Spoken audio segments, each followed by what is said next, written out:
Spain has declared 3 days of mourning for the victims of a high-speed train crash. At least 40 people are dead and dozens more are injured.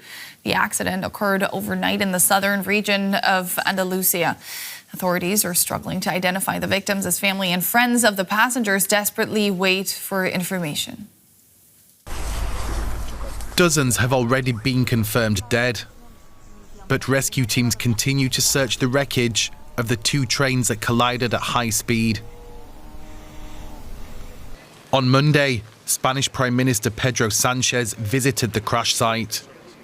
He thanked emergency responders, warned against following any misinformation online, and promised the Spanish people a complete and thorough investigation.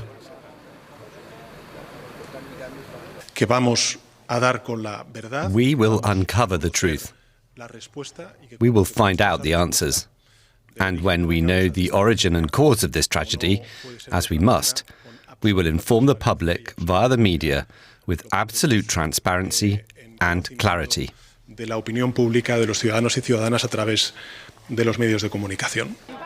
Survivors described the moment of the collision. The first thing we noticed was a sudden braking, but we remained in place. We didn't have time to react when, in a fraction of a second, another much stronger impact came, which caused suitcases, clothes and people to be scattered all over the carriage. We were very lucky because the scene was absolutely terrifying. The overhead lines had fallen, cables were everywhere. The train was travelling from Malaga to Madrid when it came off the tracks and collided with a train en route from Madrid to Huelva. The accident happened in a remote area of southern Spain close to Andalusia. Spain's transport minister described the incident as extremely strange, and the train's operator confirmed on Monday morning that the derailed vehicle underwent an inspection just days ago. Our correspondent Nicole Ris is following the situation for us from Madrid. Nicole, it's been over 24 hours now since the accident. Are we any clearer on what led to this horrific crash? Well, due to the magnitude of this crash, there's still lots of movement on site in Adamos, as we understand. This also means that heavy machinery needed to be brought in to be able to move and lift bits and pieces of that wreckage. Let's not forget that some carriages fell down an embankment of around 4 meters. So investigation teams are still on site collecting evidence. In the meantime, the head of the investigation, Iñaki Barrón, has pointed out that there are at the moment dismissing human error as a cause, as well as signaling problems, electrification problems, or even problems with the speed. Their line of investigation is focusing on friction problems between the pedals of their train, the wheels, and the tracks. Therefore, the teams on site are collecting also tiny bits and pieces that have broken away from the vehicle, from the tracks, from the vehicle, particularly looking into components that help the movement of the train.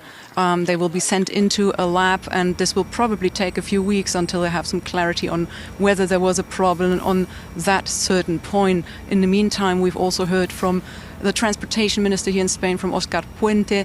He pointed out that they have found some cracks and ruptures on the tracks, but they cannot figure out at the moment if they are actually from the crash or if they have led to the crash. He also pointed out that in the 20 minutes prior to the train crash, several trains have passed through that stretch without a problem.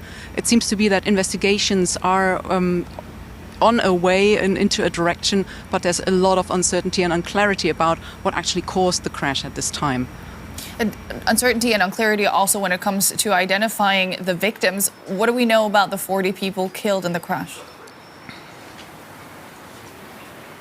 Well, it's proving to be difficult to identify them, as some of the bodies have been left unrecognizable after the impact of the crash. Some victims were found hundreds of meters away from the carriages as they were catapulted through the windows during the impact.